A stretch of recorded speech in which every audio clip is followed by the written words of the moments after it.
My brother let out a derisive snort as he uttered those cutting words. We were living under the same roof, my brother, his wife, and I, while our mother was bearing the brunt of it all. She arrived at our doorstep in a state of utter exhaustion, tears staining her cheeks as she pleaded, "I can't go back there." The image of her distress lingered in my mind, igniting a surge of indignation within me. "What can a loser like you do?" My brother jeered, his words a cruel jab not only at our beloved mother but also at me. Fury pulsed through my veins as I tightened my grip on the phone. "Are you sure you can handle looking after that old hack? Will you take her in?" he taunted, his treatment of our mother reprehensible, his mockery of me equally unbearable. Keeping my composure, I responded evenly, "If you're okay with it, I'll take her in." My name is Rena. I'm 30 years old, married for 4 years to a kind-hearted husband, blessed with a joyful life and a 2-year-old daughter who brings us endless joy. Glancing at the date on the calendar, I retrieved my smartphone. Today marks my mother's 58th birthday. "Happy birthday, Mom. Are you doing well? Is there anything troubling you?" I texted her, unable to shake off my concern. Her prompt response came, "Thank you for your text. I'm fine, dear. Don't worry. How are you and your family? I pray for your happiness always." Even after reading her reassurance, worry lingered. Currently, my mother resided with my brother and his wife in our childhood home. Our family, once comprised of 4 members, my father, my mother, my older brother, and myself, was marred by my father's authoritarianism and patriarchal beliefs. He was a man of unwavering dominance, his control extending over my mother and me.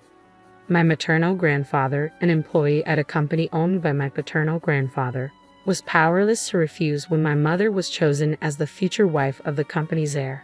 Thus, she became the bride of my father under circumstances that resembled coercion more than consent. Although the company eventually collapsed amidst economic turmoil, my father's inheritance left him untouched by financial woes. Despite his idleness, he harbored a deep-seated contempt for women, a belief he passed down to his children. His favoritism toward my brother was palpable, showering him with privileges while belittling me at every turn. "A woman shouldn't be greedy," our father often admonished, his words a mantra of oppression. My brother, steeped in this toxic environment, grew entitled, seeing himself as superior while regarding me as inferior, a mere shadow in his path of self-importance. Growing up in such an oppressive atmosphere was excruciating. Each day, I harbored the fervent desire to escape home as swiftly as possible. Despite my stellar academic performance, my brother, who struggled academically, was granted access to prestigious private schools and universities, a privilege denied to me by our father's archaic beliefs. "Women don't need education. It's a waste," he would disdainfully declare, insisting that I either hasten into marriage or settle for menial labor.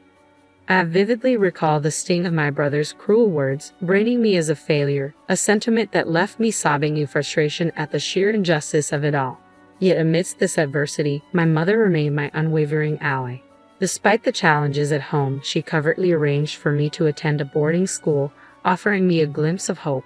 "Rena, it's all right. You can break free from this place. You'll find happiness," she reassured me before I embarked on my journey to high school. With scholarships and earnings from my own endeavors, I managed to navigate through university, rarely returning home since my high school days.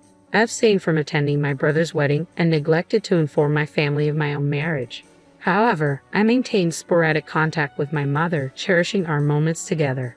It's no exaggeration to assert that I owe my current identity to my mother, an irreplaceable figure in my life. Despite her perceived fragility, she possessed a boundless love for me. Her wish for my happiness echoed in my heart, a sentiment I reciprocated fervently. When news of our father's demise reached me, I opted out of attending his funeral. Yet a startling revelation from my mother unveiled the unexpected turn of events. On his deathbed, our father instructed my brother and his wife to return home and reside with our mother. Since then, they have been sharing the same household, a testament to my mother's enduring kindness and resilience. I yearned to speak up, to voice my concerns, but my mother's gentle assurance silenced my protests. So I held my tongue, maintaining contact with her despite the nagging doubts that plagued me. Bill, my brother, would he truly care for our mother? Was she genuinely alright? These questions gnawed at me incessantly, an unsettling sensation that refused to dissipate. Then, one fateful night, the shuddering of the intercom shattered the silence of our apartment. I rushed to answer, only to find my mother standing there, a shadow of her former self. Dressed in tattered garments despite the chilly autumn air, she appeared frail and trembling. "Mom, what happened? Are you all right?" I exclaimed, my concern palpable. In a voice barely above a whisper, she apologized for her sudden appearance, tears streaming down her cheeks. We welcomed her inside, my husband swiftly attending to her needs, offering warmth and comfort. As she settled in, her voice quivered as she began to recount her ordeal. Living with my brother and his wife, Nicole, had become a nightmare. They treated her as a servant, demeaning her with every task left unfulfilled. My brother's verbal abuse cut deep, labeling her as useless and a burden, while Nicole spewed insults and callously sold off her possessions. False rumors tarnished her reputation, painting her as a troublesome mother-in-law. My mother's health deteriorated rapidly under their tyranny, yet she endured silently, concealing her suffering from me. "Why didn't you tell me?" I lamented, my heart heavy with guilt. "Rena, I've burdened you since you were a child," she confessed, her words laden with remorse. "I hesitated to add to your burdens. I believed if I could endure it quietly." My mother's voice faltered, trailing off. Then, an email notification chimed, disrupting the heavy atmosphere. "It's from Nicole," she murmured, her hands trembling as she read the message aloud. "Where are you? The laundry isn't done, and there's no food. Do you want your belongings sold again?" The threat sent a shiver down her spine. "I'm sorry, Rena. I can't bear to return to that house," she confessed. Her words spurred me into action. Without a word, I retrieved my smartphone and dialed the number my mother had given me. My brother's gruff voice answered, demanding, "Who's this?" "It's Rena. Mom's with me," I replied evenly. "Oh, it's you," he retorted dismissively. "That old hag left without finishing her chores, huh? Tell her to come back immediately." "It seems you've been mistreating Mom," I interjected, my voice quivering with anger. "I've heard everything." My brother's response was a contemptuous snort. "Ha, what about it? What can a dimwit like you do?" he scoffed. "You've worked Mom to the point of illness, and you think that's acceptable. I won't allow her to stay with you any longer." "Think you can afford to support that old hag?" he sneered. "She's been a housewife all her life, incapable of anything and penniless. Are you planning to take her in?" "No more old hag talk. She was more than just a housekeeper," I retorted, my voice laced with fury. From the background, a voice, unmistakably Nicole's, chimed in. "They've been treating my dear mother so poorly, even mocking me. I can't tolerate it," she declared. The surge of rage towards my brother and his wife intensified, my grip on the phone tightening with resolve. "I understand, brother. If that's your decision, then I'll take Mom in," I said calmly, despite the turmoil raging within me. "Well, if you're taking her, that's fine by me. It'll free up some space in the house. And I'll be relieved," he responded dismissively. "Understood. Mom will be living with me from now on, so there's no need to contact us anymore," I declared before ending the call. "Rena, I'll make sure to take good care of your mother too," my husband reassured me, gently taking my hand. Our daughter, sensing the shift in mood, happily climbed onto my mother's lap, calling her grandma. My mother hugged her tightly, tears of gratitude streaming down her cheeks. 6 months later, the incessant ringing of the doorbell shattered the tranquility of our home. Peering out, I saw my brother, his face contorted with anger, accompanied by his wife, Nicole, who wore an ostentatious outfit that clashed with her sour expression. "What do you want? How did you find out where we live?" I demanded, taken aback by their sudden appearance. "We looked it up. Just open up, there's something we need to discuss," my brother insisted.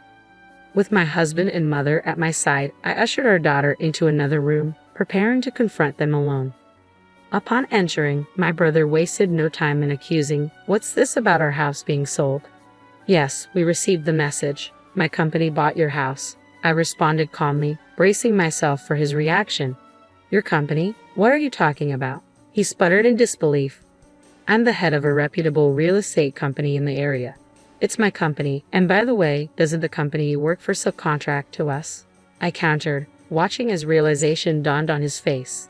"That's absurd. You, a dropout and a failure, running a real estate company? It's impossible," he exclaimed, his voice tinged with disbelief and indignation. "If you're skeptical, feel free to make a call to verify.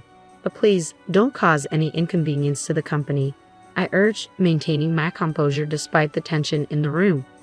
I promptly presented him with my business card, and as his eyes fell upon it, my brother fell silent, his face flushing crimson with a mixture of surprise and embarrassment. It was undeniable. After graduating from university, I had diligently carved out a successful career path. Initially hired by a prominent real estate firm, I eventually ascended to the position of executive in a newly established company. As a matter of fact, I continued, maintaining a measured tone. I met my husband through work, and we've since married.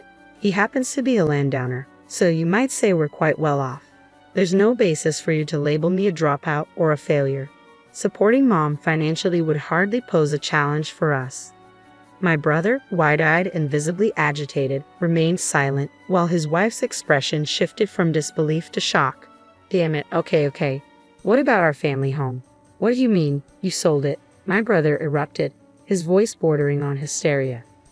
Finally breaking her silence, my mother spoke up, her tone firm but composed. You may not have been aware, but after your father's passing, the house and land were legally transferred into my name.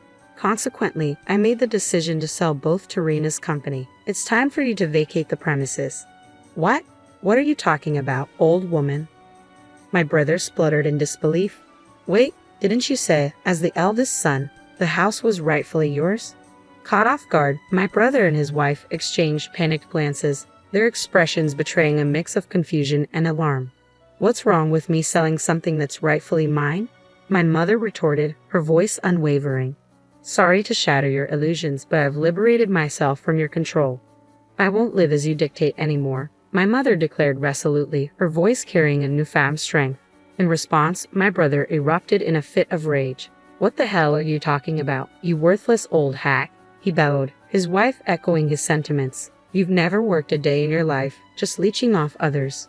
Indignant, I stepped forward to defend my mother's honor.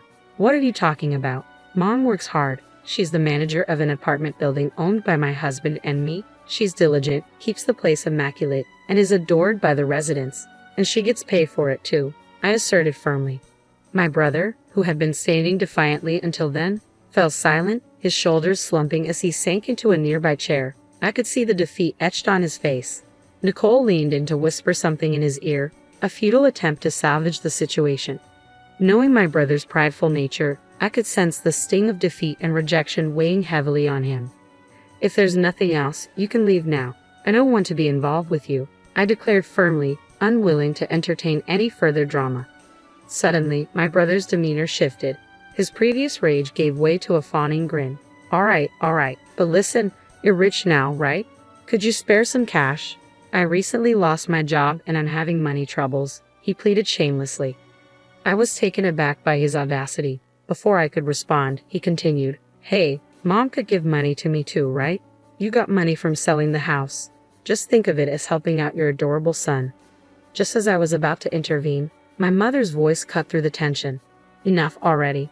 Have some shame, she admonished, her words carrying the weight of years of frustration and disappointment. I was taken aback witnessing my usually gentle mother raising her voice for the first time. Even my brother and his wife looked stunned by her sudden assertiveness. I apologize for raising you to prey on your sister like a shameless creature, she began, her tone firm. But there are lines you shouldn't cross. Don't disturb us anymore. Go home. Hearing this, my brother trembled once again, but he quickly retorted, Shut up and listen, old hag. You're not calling the shots here. Be prepared, I'll squeeze every dime of your inheritance from you. Nicole chimed in, demanding money as well. My mother's response was cold and unwavering. That's if there's anything left. From now on, I plan to spend all the money from the sale of the house for myself and Rena's family. I have no intention of leaving a single penny for you two, she declared. Enraged, my brother lashed out. What the hell, you old crone. From now on, I'm cutting ties with both of you. Stay away from me and Rena.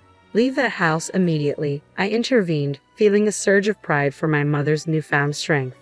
Refusing to back down, my brother and his wife insisted they wouldn't leave until they received the money. Yes, we'll squat in that house, they declared defiantly. Just then, my husband's calm voice resonated through the room. What do you mean you won't leave? He asked, stepping forward. My husband's imposing presence seemed to silence them. Nice to meet you. I'm Rena's husband, he introduced himself calmly. What were you saying to my wife and mother-in-law earlier?" Suddenly, my brother and his wife seemed to shrink in his presence. Despite his peaceful nature, my husband's stature and demeanor exuded authority. It was no wonder they found him intimidating, especially in comparison to my brother. My husband, bless him, is a challenge to handle, always boasting and looking down on women. "Oh well," I chuckled, trying to mask my frustration. "Oh, I just remembered I have something to do. I should be going," my brother stammered, suddenly eager to leave. "Yes, let's go," his wife chimed in, their sudden change in demeanor almost comical. Suppressing a laugh, I watched them make their hasty retreat. In the quiet aftermath, my husband gently touched my shoulder. "You did well? You must be tired," he said, offering silent support. My mother appeared, holding our daughter, her face radiant. We embraced wordlessly, basking in the warmth of our bond. Fast forward 1 year, and our harmonious relationship continued to thrive. My mother, now lively and healthy, remained dedicated to her job as a building superintendent. Gone was the worn-out figure from that fateful night. In her place stood a pillar of strength. She adored and cared for our daughter, a tremendous help to me. Of course, our daughter adored her grandmother just as much, often clinging to her with affection. Observing their bond filled my husband and me with immense happiness. As for my brother, well, believe it or not, he got divorced shortly after the incident. He lost his house and his fortune, and after revealing his pathetic state to my husband, Nicole quickly abandoned him. Currently, she's on the hunt for a new husband, but her nasty nature and money-hungry motives seem to be hindering her search. My brother now lives alone in a rundown apartment, struggling with part-time jobs. Frankly, I have no intention of helping him. He brought this upon himself. My mother and I have decided to distance ourselves from him completely. By the way, we're planning to build a spacious 2-family home soon. While we could continue living in the condo my husband owns, my mother pointed out that it would soon feel cramped as our daughter grows. "Let's use all the money from selling the house," she suggested eagerly. Grateful for her enthusiasm, we accepted her proposal, looking forward to a future filled with happiness